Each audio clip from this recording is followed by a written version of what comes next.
नमस्कार, मैं सुशील कुमार और आप देख रहे हैं एमएन भारत। आज हमें कानपुर देहात के माटी मुख्यालय में, जो कि यहाँ पे जिला कार्यालय है, और आज यहाँ पर बहुत बड़ी रैली प्रदर्शन यहाँ पर हुआ है। कानपुर देहात जिले में जिले भर से लोग यहाँ पर आए हुए हैं। ये रैली क्यों है, क्या कारण है रैली के पीछे, आइए हम लोग जानते हैं। इसके पीछे यहाँ पर बहुत दम के जो अनुयायी हैं, बनते हैं, वो लोग यहाँ पर आए। सबसे पहले उनसे जानेंगे, क्या नाम है सर आपका? चपड़ा में ये क्या मामला है, क्यों रैली कर रहे हैं आप लोग? जो बौद्ध गया में बीटी एक्ट 1949 में बनाया गया था, उसमें यानी 4 भंते 4 हिंदू ये एक्ट बनाया गया। उसमें जो वहाँ का डीएम है उसको अध्यक्ष पद पर रखने के लिए ऐसे 5 हिंदू हो गए और 4 बौद्धिस्ट हो गए। बौद्धिस्ट कोई हो सकता है, तो यानी कहने का मतलब ये 9 के 9 भी ब्राह्मण हो सकते हैं। तो जब इस तरह से इनका कब्जा है, और जबकि कोई भी धर्म का जो स्थान अपने अपने हैं, उसमें मालिक कौन होता है? वो अपने धर्म का ही होता है। जब बौद्धिस्ट है तो इनको बौद्ध विहार बौद्धिस्टों को सौंपना चाहिए। हमारी मांग ये है, जिस तरह से मुस्लिम का गुरुद्वारा, मुस्लिम का मस्जिद है या गुरुद्वारा है, सबके अपने अपने स्थान हैं। गुरुद्वारा में कोई जाकर नमाज नहीं पढ़ सकता और मस्जिद में जाकर कोई आरती नहीं कर सकता। इसी तरह से हमारे यहाँ पे बौद्ध गया में यानी हिंदू रीति रिवाज से अपने कर्मकांड कराते हैं, और ये चीज को हम लोग मतलब रोक लगाने के लिए कि हमारे बीती खत्म करके ये बौद्धों के हवाले किया जाए। दूसरी चीज इसके साथ बहुत गहरी बात बताएंगे, फिर भी ब्राह्मण हमसे जीत रहा है, फिर भी जो ब्राह्मणों ने कब्जा किया फिर भी जीत रहा है। उसके दोनों हाथ में लड्डू हैं। हमारे भंते लोग आए हैं, आंदोलन जरूर कर रहे हैं। अब ये बताइए, लामा लोगों के आगे करके, क्योंकि मीडिया लामा को सिर्फ दिखाती है, हमारे और बौद्धों को नहीं दिखाती है। लामा जब यानी तिब्बत से यहाँ आए और आने के बाद शरणार्थी बन के भारत रहे, तो आप ये इतिहास उठाकर देखिए, ब्राह्मण और बौद्धिस्टों में हमेशा संघर्ष रहा,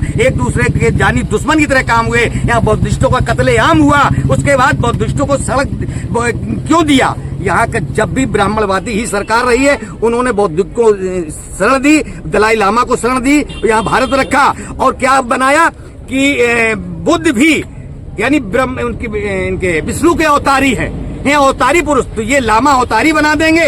इस तरह से अगर लामा के हाथ में ये वहाँ की लड़ाई केवल जाती है, केवल लामा के हाथ में अगर लड़ाई वहाँ की जाती है, तो ये फिर वही बात लगा देंगे कि ये ब्रह्मा के उनके विष्णु के अवतारी हैं, तथागत बुद्ध भी हैं। इस तरह से फिर ब्राह्मणों का कब्जा हो जाएगा। बुद्ध कभी भी कोई बन सकता है, फिर जितना भी कमेटी होगी वो सारी फिर ब्राह्मण होगी। इसलिए हमारा आगे ये है कि यहाँ के जितने भी संगठन भारत के हैं, वामन मेश्राम साहब ने एक संगठन बनाया, बाबा साहब भी संगठन बना गए, इन संगठनों को सबके बिना हिस्सेदारी के वहाँ किसी को हक न दिया जाए।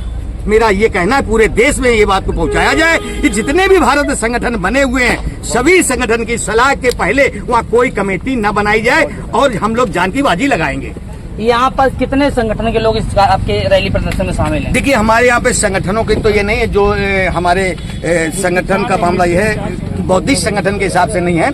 जो यहाँ पर ये हमारे लोग जागरूक समाज है, जो बौद्धिस्ट को मानने वाले लोग हैं, वो सभी लोग आके यहाँ बना दे रहे हैं। बाकी जितने भारत में संगठन है, सभी का समर्थन यहाँ पे है। क्या नाम है सर आपका? मेरा नाम कश्यप। क्या लग रहा है आपको कि जो ये आपका रैली प्रदर्शन सफल होगा कि नहीं होगा? अरे हमारे यहाँ का रैली निश्चित 100% सफल होगा। आप जो सोच रहे हैं वो यहाँ नहीं होने वाला है। हमारे देश में जो हमारी सत्ता है, हमारे पूर्वजों का जो स्थान है, वो हमको मिलना चाहिए। गलत मांग नहीं है हम लोगों की। अगर गलत मांग होती तो हम लोग कभी ऐसे गलत काम नहीं करते हैं। हमारे इस धर्म में हमेशा सीलों का पालन किया गया है। हर आदमी जानता नहीं है सील क्या है, हर आदमी उस चीज को पहचानता नहीं है, इसलिए हम लोग पीछे हैं। हमारे समाज के बहुत से लोग जिनको ज्ञान हो गया है, वो आज उसमें खड़े हुए हैं, उन्हीं का ये देन है। इसलिए हम और न कह करके ज्यादा हम ये चाहते हैं कि हमारे लोगों की जागरूकता ज्यादा बढ़े और शिक्षा का ज्यादा से ज्यादा उन्नयन किया जाए। क्या कहेंगे सर? सभी लोगों को मैत्रीपूर्ण जय भीम नमो बुद्धाय। मैं हस्तजीत ये कहना चाहता हूँ कि सबसे बड़ा अगर कोई घोटाला हुआ है, वो इतिहास का घोटाला हुआ। ये लड़ाई जो गया कैंपेन की चल रही है 1992 से चल रही है। अखिल भारतीय युद्ध महासंघ उसमें लड़ाई में शामिल था। एक ज्ञानदीप नाम के जो व्यक्ति थे, उन्होंने पिछले टाइम में इस्तीफा दिया अपने स्वास्थ्य कारणों से, और वो जो भिक्षु हैं इस समय वहाँ पर लामा जो है प्रकाश लामा के साथ में है। मैं यहाँ से 11 तारीख को गया था, हो गया 12 तारीख को रुका, 13 को रुका, 14 को वापस। तो अब हम इस चीज़ को विषयांतर नहीं करना चाहते, लेकिन हम आप लोगों से ये निवेदन करते हैं कि हम जो भी लड़ाई लड़ें, हमारी एक दिशा ऐसी होनी चाहिए कि जो बुद्ध का श्रावक संघ है, क्योंकि ये लड़ाई धर्म के साथ साथ विरासत की भी है, उनको किसी भी तरीके से हमारा जो भिक्षु संघ था वो वंचित न होने पाए। आप लोगों का ऐसा प्रयास नहीं, लड़ाई किस बात की है? अगर वहाँ पर ब्राह्मणों से क्या दुश्मनी है आपको कि ब्राह्मण मुक्त बौद्ध विहार होना चाहिए, ये क्यों आप लोग नारा दे रहे हैं? क्या कारण है इसका? देखिए, बौद्ध धर्म का अलग अस्तित्व है, हिंदू धर्म का अलग अस्तित्व है, सिख धर्म का अलग अस्तित्व है। जितने भी धर्म हैं उनका सभी धर्मों का अलग अलग अस्तित्व है, और अलग अलग धर्मों के जो प्रधान होते हैं, जो लोगों को सामाजिक दिशा देते हैं, उनका अलग पूजा स्थल है, उनकी अलग सारी बातें हैं। तो इस हिसाब से जो हमारा बौद्ध धर्म अच्छा, ये जो पूरा जिले में जिले के बाहर भी आपके कानपुर देहात के बाकी बौद्ध कथावाचक, उनके पास भीड़ बहुत होती है, उन लोगों ने किसी ने समर्थन दिया आपको? जो बुद्ध की दिन रात गुण गाते हैं, बुद्ध के बारे में बताते हैं, उन लोगों ने समर्थन दिया? मैं उनकी आलोचना नहीं करता हूँ, लेकिन उनके लिए मेरा एक संदेश ये है कि किसी कथानक को कहने से कुछ नहीं। हमें बाबा साहब का अगर कथानक कहते, उनका जीवन दर्शन क्या था, उन्होंने क्या समाज के लिए लड़ाई लड़ी, बुद्ध का जीवन संघर्ष क्या था, शायद अगर हम इन चीज़ों को बताते तो आज हमारे समाज में लोग ज़्यादा जागरूक होते और अच्छा उसका रिजल्ट। बहुत सी ऐसी पग बाधाएँ हैं जो हम लोगों को समझना चाहिए कि हम समाज को आगे क्यों नहीं ले जाए। अब हमें सारे लोगों को इसी पर चिंतन करना चाहिए कि हम लड़ाई तो लड़ रहे हैं, लेकिन आगे बढ़ क्यों नहीं रहे। ये चिंतन का विषय है, इस पर हम लोगों और हमारे इस रैली में जो बौद्धों की रैली है, उस रैली में युवा भी शामिल हैं, महिलाएं भी शामिल हैं। महिलाओं से भी बातचीत करेंगे कि आखिर वो इस आंदोलन को किस तरह देखती हैं। क्या नाम है आपका मैडम? मेरा नाम सुधा गौतम है। आप सभी लोगों को मेरा जय मूलवासी। देखिए, हम अपने अधिकार की लड़ाई लड़ रहे हैं यहाँ पर, और जो बौद्ध विहार है ये हमारी विरासत है, ये हमारी विरासत। हम किसी का अधिकार नहीं चाहते, न किसी के धरोहर चाहते हैं। हम अपनी विरासत को यहाँ पर विरासत की मांग कर रहे हैं, और बहुत सारे लोग यहाँ पर इकट्ठा है, सभी संगठन के लोग इकट्ठा हैं, और सब लोगों का यही मानना है कि हमारी धरोहर हमें दी जाए और हमारे लोग वहाँ बैठा ले जाए। जो हम किसी के मंदिर और मस्जिद में बैठ के अपना अधिकार नहीं मांग रहे हैं, हम अपने बौद्ध विहार में बैठना चाहते हैं, हमारे लोगों को वहाँ अधिकार मिले और जो बौद्ध भिक्षु हैं वहाँ के मालिक बने।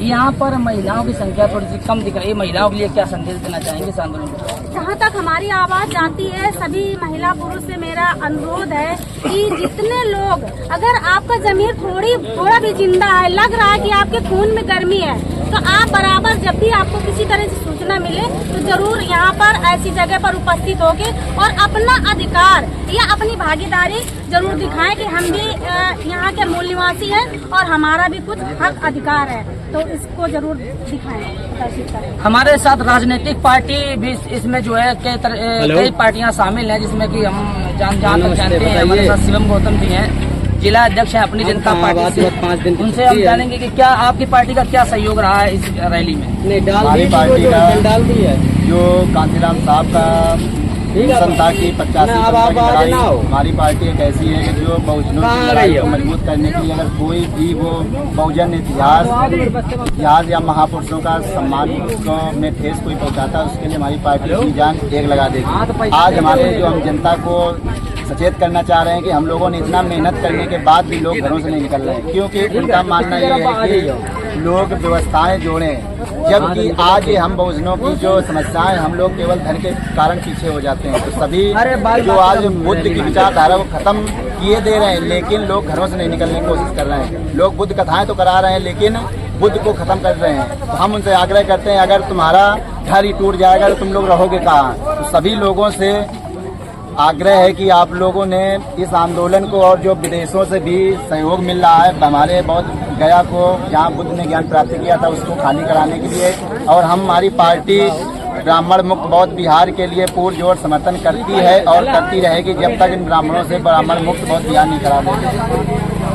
आप लोग अभी हम देख रहे थे, आप लोग इसमें भी नारा शामिल कर रहे थे वर्तमान सरकार को लेकर के कि जो सरकार निकम्मी वो सरकार बदलनी है, या सरकार के विरोध में नारे चल रहे, सरकार से आपकी डिमांड है। लेकिन जो सरकार का मुखिया है, प्रधानमंत्री जी हैं, वो जब भारत से बाहर जाते हैं तो वो ये कहते हैं कि हम बुद्ध की धरती से आए हुए हैं, बुद्ध की धरती से आए हुए हैं, और अपने आप को खुद बुद्धिस्ट बताते हैं। तो उनसे कैसी लड़ाई है आपके ब्राह्मणों की, किस तरह से आप क्यों करें? हमारी लड़ाई जो उन्होंने यहाँ से जो जाते हैं तो विदेश में बताते हैं कि हम बुद्ध की धरती से आए हैं। मेन समस्या इस देश में, जब संविधान 1950 के बाद बना तो यहाँ पर जातियों में हम लोग SC ST OBC माइनॉरिटी एक वर्ग में बांट दिए गए। लेकिन उसके पहले जब ब्रजदत्त मौर्य को हत्या किया गया था तो हमारे जो पुष्य शुंग, जिन्होंने जो आज इस प्रेजेंट सरकार में, जिनका हम कह सकते हैं ब्राह्मण, जो आज हमारे बौद्ध बिहारों में कब्जा किए हुए हैं, तो हमारी सरकार, हमारे उनसे ये मांग है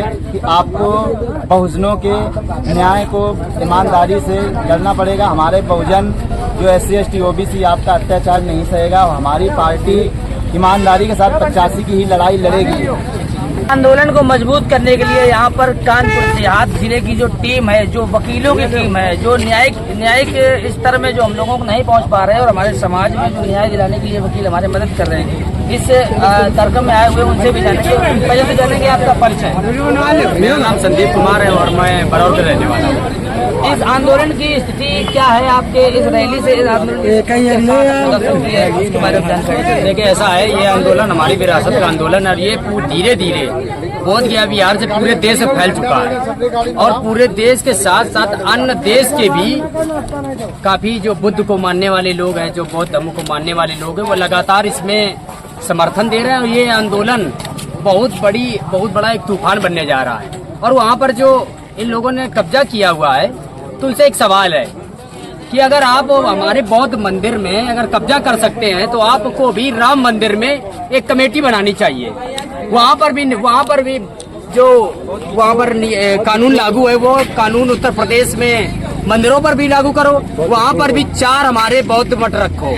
स्वीकार है, आप वहाँ पर रह रहे हैं, आप 4 गैर ब्राह्मण हो सकते हैं, हमें भी स्वीकार है। लेकिन हमारा भी ये निवेदन है कि आप भी स्वीकार करो, जैसे राम मंदिर है या देश में तिरुपति बालाजी मंदिर, बड़े बड़े मंदिर हैं, सब बड़े बड़े मंदिरों में हमारे भी 4 गैर ब्राह्मण या गैर हिंदू, 4 आपको हमारे उसमें कमेटी में रखने होंगे, तब आपको हम स्वीकार करेंगे। जब एक मंदिर में क्रिश्चियन नहीं रह सकता है, मुस्लिम नहीं रह सकता है, बुद्धिस्ट नहीं रह सकता है, तो हमारे बौद्ध बिहार में गैर ब्राह्मण या गैर बुद्धिस्ट लोग हमारे में क्यों हैं?